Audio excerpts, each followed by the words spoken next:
Hello, everyone. Welcome back to another episode of I Like to Read with me, your host, Rachel Polanski. You may be noticing something a little bit different. So these are actually just blue light glasses. They have no prescription or anything. They're basically one step up from like the fake hipster glasses that Urban Outfitters sells, but they did come in my FabFitFun box, which just arrived. Not sponsored. Would be cool if they wanted to, but that is one subscription box that I definitely feel like is worth it. You pay like $50 a quarter, so 4 times a year, and you do get like a solid amount of stuff. Some stuff you might not like totally need, but like, so I do also like have prescription glasses. I've never worn them on an episode. I don't wear them too much IRL in general. I wear them like to see things farther away, so naturally, especially now, I'm spending a lot of my time, in front of the book, in front of the TV. Occasionally I have to squint in front of the TV. That's how you know you're getting old. But I do have those prescription glasses that I would wear like when I'm driving at night, or if I need to see like, in college, like if I needed to see the board farther away, or if I'm going to a movie or a play. So basically they're, they were necessary for everything in a pre-COVID world. I keep them in my car because I need them the most when driving at night. But again, that doesn't really happen too often. And so these blue light glasses, I'm sorry if you're listening to this on audio, you can't really see, but they just, they're like some standard glasses frames, but I do spend a lot of time in front of a screen, whether I'm working, watching TV, whatever I'm doing. And so obviously that blue light is not great for your eyes. It can be tiring. And so these are a fun little way to prevent that. And I thought, also naturally we sometimes equate, the glasses with the nerdiness, and I'm a reader. And so it kind of plays in a little bit to that image. And I just felt like changing it up, since once again, we are wearing a variation on a t-shirt and biker shorts, to avoid any flashing incidents, as we learned when we wore dresses in earlier episodes. Not to say they won't make a comeback just for someone who, moves around and is all like, blah, blah, blah. It's probably not the best. But we are here with another episode. I think this one is probably going up after my interview with TODD McGowan. So if you haven't checked out that interview, it will be linked down below. TODD is my favorite professor. I took a film theory class with him starting in sophomore year. We talked a lot about that in the interview, I'm assuming, crossing my fingers. But he's just such a funny, wonderful, amazing, weird guy, and like really was formative in my film education and just how I look at media. And I haven't, I've emailed him a little bit since I graduated, just like Tony, but I haven't talked to him. So it was really fun and amazing to catch up. Said past Rachel to future Rachel. So check that one out down below if you haven't already. I've just been reading like a fiend, though. Still working from home, which means lots more time to read. The library books have been flowing like wine. I believe just in the span of like the past 48 hours, I got like 7 books between me browsing the Kindle library and having some books on hold. So very excited for lots of new books to be coming to you.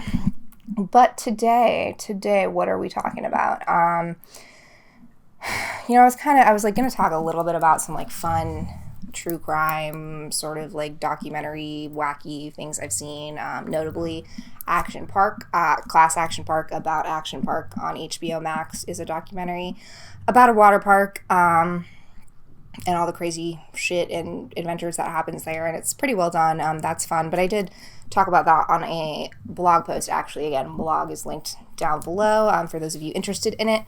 And there's like The Vow on HBO, which deals with the NXIVM cult, which has also had a couple of podcasts, and some other recent news stuff on it, but it's like very, very interesting, this crazy like sex cult in Canada and then New York that people were just like, was happening just very recently, and it's pretty crazy stuff. And like I said, I've listened to some audio stuff about it. I haven't seen really any visuals or this is the first like documentary type thing I've seen about it, and that's coming out every week, so that's super. Fuck, I just spilled water all over me. We're gonna that must be fun to see, right? We're gonna keep recording, and we're just gonna sit here in water. It's kind of cooling. It kind of feels like I just peed.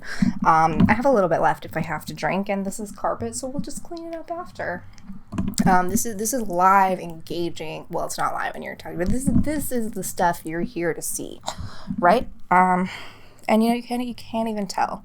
So This is great stuff, right, guys? So the first book that we're talking about today, Talking Animals by Joni Mitchell. Not Joni Mitchell, God. A little bit, it's the middle of the day. It's like the sky is overcast and there's, the fires are going on, and fortunately I'm safe, but a lot of other people are affected and shit's crazy. So we're starting with Talking Animals by Joni Murphy. So Talking Animals envisions a world where life is kind of as normal, but everybody's an animal. And it reminded me very much of like Wicked, like Dr. Dillamond, I think his name is. Just sort of like, animals as people, but they're very like everyday, and, they deal with the same struggles that people deal with. Our main character is Alfonso Olama. So he's it's just so well done to create this entirely new world where animals are, living lives as humans often do, but it's all different kinds of animals. And there's definitely some, racial allegories, especially amongst the different species and like the different things that they can do. I haven't watched BoJack Horseman. I know I should. It's like crazy. Everyone's telling me I have to. But it's definitely sort of like, I think kind of that vibe where it just explores the everyday world and lots of other issues, but by using animals instead of humans, we're able to distance ourselves enough from that the commentary that we can make feels just like a little bit more powerful. And it's not something that's easy to do. I mean, obviously, like there's classic children's books where everyone's an animal and, movies and stuff, but to really, flesh them out as, being reminiscent of human beings, but they're not trapped in animal bodies, like the animals are humans. And so it just requires a lot of finessing that Joni definitely gets done right. They live in New York City, so it's really cool to read and imagine like what a city that's fully populated and fully bustling, but was started by animals instead of humans, like what does that look like? And she explores that.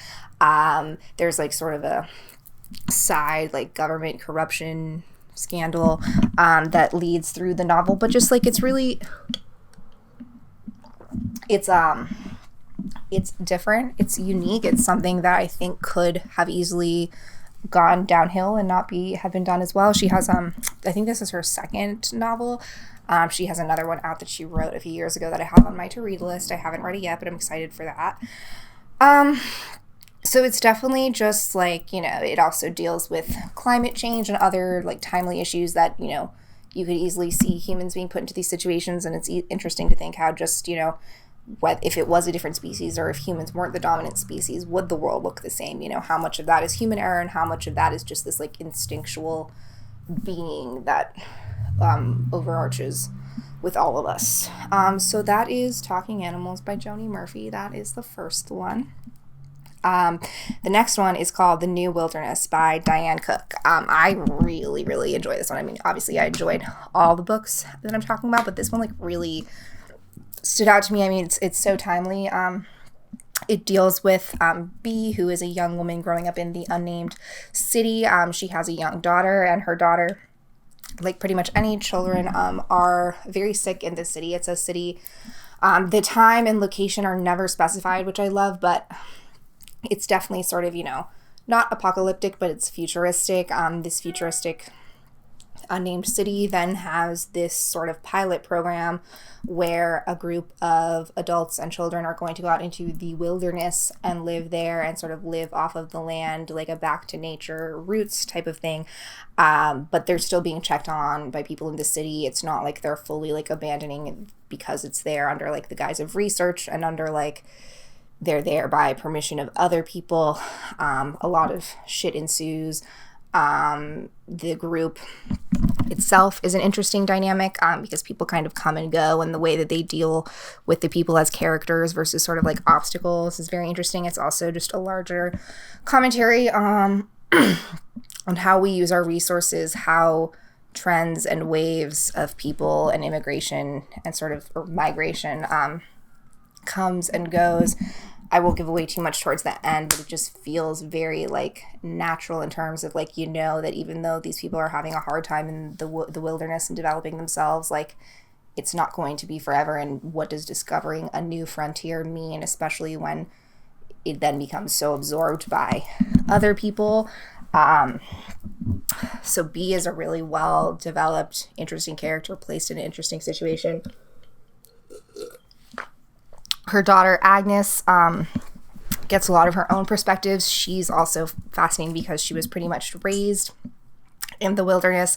She has a different experience with the city versus the wilderness, and how everything is so ambiguous yet like homely crafted to this universe. It really just like this book has everything, you know. It has that sort of futuristic utopian dystopian feel to it. It has that very grounded shit's hitting the fan, what are we going to do? It has that mother-daughter parental bond and relationship, and like, what would you do for your child? Like, what do you feel is best? And then also, like, you know, what happens when you make a decision that might be best at the time and then circumstances change and you're not sure what to do. So it grapples with all of that. It ties up really nicely. I think this is Diane Cook's first novel, so I'm very, very excited to see where she goes from here. It's not like horror or scary. It's a little bit, I mean, arguably it is, because it seems very close to something that could happen recently, and some of the situations that happen in it are horrific and scary, but it's very based on the mother-daughter relationships, and it's based on being grounded in the world, even though their world looks a little bit different than ours, but still very similar. So that is New Wilderness by Diane Cook. What we got next? We have the Unreality of Memory and Other Essays by Elisa Gabbert. So this book had been on my radar. As the title says, it's a book of essays. And then my teacher from the nonfiction online class I was taking, Rachel Verona Cote, the day that this book came out, she published an essay on this book and sort of what it means to her and what it means in the larger scheme of, you know, grappling with memory and grappling with tragedies. I guess a lot of the things that I read this week kind of have to deal with sort of like unnamed yet very prevalent tragedies and larger scale events that impact people on a microcosm and a macrocosm level. So she wrote an essay about this. I had a book. I read the essay, and then, you know, I already knew I wanted to read this book. Holt came in from the library, and I was like, damn, you know, this book, like, it starts with an essay about the sinking of the Titanic and how the author, Elisa, sort of became fascinated with the tragedy and wanted to learn everything that she could about it, and how it becomes something that's so, you know, it could have been easily avoidable. Like, we'll never really know why it happened, but it's just sort of those like 1 in a million freak accidents. And so she explores, you know, not only the accident itself and the ramifications of that, but sort of like then how people process that, how people use that to tell a story. Very timely. She also dives into sort of 9/11 and the trauma reverberating from that and the media exposure from that, and how we remember or don't remember certain things properly. She comes from a background of poetry, and that's very clear in these essays. I mean, they're well researched. They're definitely, you know, more prosaic than poetic, but there's certain lines that, I mean, this could have easily been a more academic, drier, I mean, not to say not as good, it just could have gone in a different direction, but her very personal, very deep investment in the language as well as what she's trying to say, like, really comes across well. I think this book is only, it's 272 pages. All of the essays are relatively short, so you could definitely, again, if you're someone who just like feels daunted by an entire novel or a larger work, you know, you can pick this up and just read one essay a night or one essay a week. I mean, if that's all you're reading, I don't know how you're doing it, but I mean, that's something, and that's better than nothing. And it just, you know, it really makes you think and re-examine things that probably are already on your mind and that you have some sort of opinions about one way or another, and just to take a look at it differently, and then just, you know, think about, you know, everything a little bit differently. And that's what the best sort of reading and writing does. So definitely check this one out. You know, nonfiction fans of like, you know, wanting to understand the connection between trauma and memory and disaster while getting a very personal, raw look from Elisa Gabbert. Definitely check this one out. Next, we have Love After Love by Ingrid Persaud. So once again, we got a multi-perspective family novel. You know I love those. So there's a few different people that we focus on in this novel. It takes place mainly in Trinidad. There's a woman named Betty who's young son Solo then leaves Trinidad and moves to New York with his uncle, and then with Betty there's also a man named Mr. Cheaton, and so those are our three primary characters. We deal with the different aspects of sexuality and the sort of performative aspect of who you are in real life versus hiding yourself. Mr. Cheaton is gay, and initially it starts out with him and Betty having a sort of affair, which drives Solo the son away, but it becomes much more complicated. That it becomes much more nuanced. Each person is very well fleshed out. I mean, the Trinidadian culture is not something I'm super familiar with, nor am I, personally familiar with the immigration experience moving to a new country, but it's really crazy to see, this young boy of 18, and, it happens to so many, he's just one of so many to really leave his entire life behind and start over with virtually nothing and make way of a new country while also grappling with changing relationship with his mother and what's going on back in Trinidad.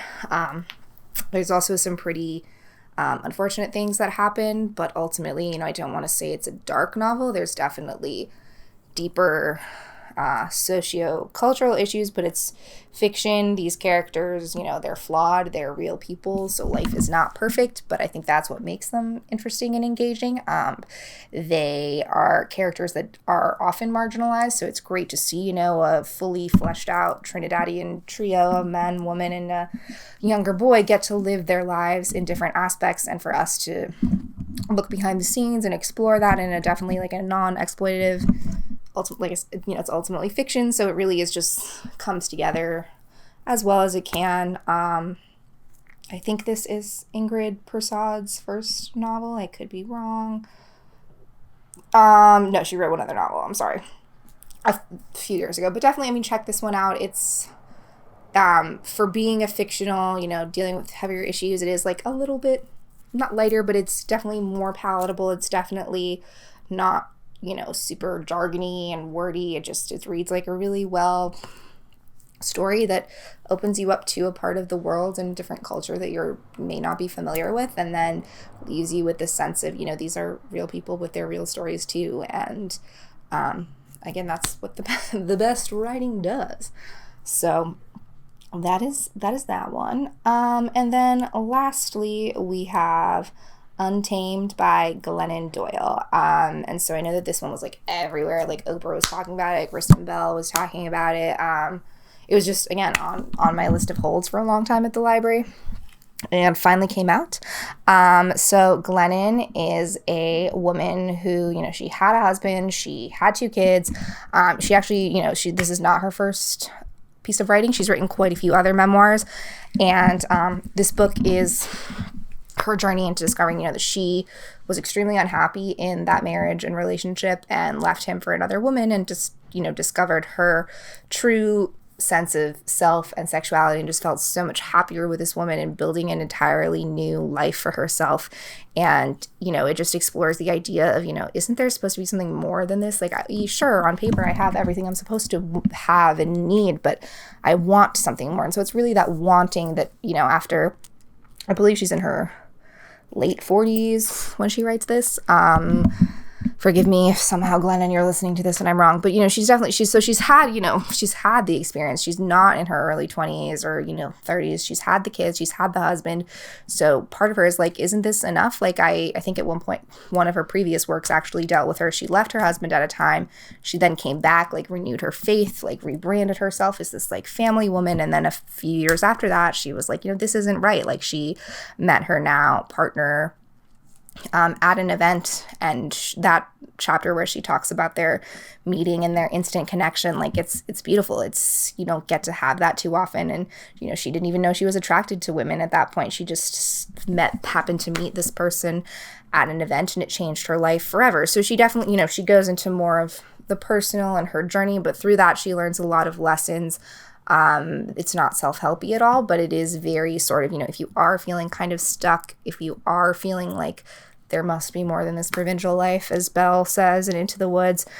If you feel like, and maybe you already feel like you have your life, you're full, and it's just empowering, of course, to see someone else go through that journey and to make those realizations. It goes to show that it's never too late, that you might feel stuck at 30 and be like, is this it forever? And it just might take a chance encounter to change your entire life. And it also goes to show that you can be super successful, you can be a best-selling author and have a family, but you can that's not fulfilling, and to find and to understand that without sounding sort of privileged and sort of like woe is me is not the easiest. And she's just, again, a fantastic writer. I think it's a story that is great on its own, but in the wrong hands could not have been as powerful.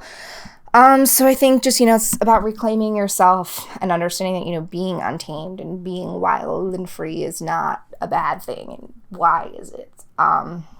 So she delves into those questions. It's very readable. It's very palatable. I know where it falls, so it's not like a summer read anymore, but it's just sort of like, your whatever background or experience you have, there's something that you can take from this. So check it out. And with that, I don't even know how long this episode was. Sometimes they're longer, sometimes they're shorter. Like, what do you guys like? Sometimes I feel like, I could talk forever, and it might be tons of ums and ahs, and like sometimes I plan out, so obviously I plan out the books ahead of time. Sometimes if there's a particular piece of media or piece of news or some event that's happened that I really feel like, oh my God, I need to talk about this. But then sometimes I'm just like, maybe the shorter podcast episodes are better. Like it's so weird. Like if someone releases like a 2-hour episode, I'm like, Jesus Christ, like this is like a movie, but I'll still listen to it, and then I'll still want that content. But again, if they're releasing like a 20-25 minute episode, maybe like every single minute of that episode is something that you want to listen to, and you grab onto that and get more out of that than a 2-hour episode. I don't know. We're still playing around. I think this is like episode 11 or 12. So let me know what you guys like want and, think and what you're feeling. But until then, stay reading. Bye.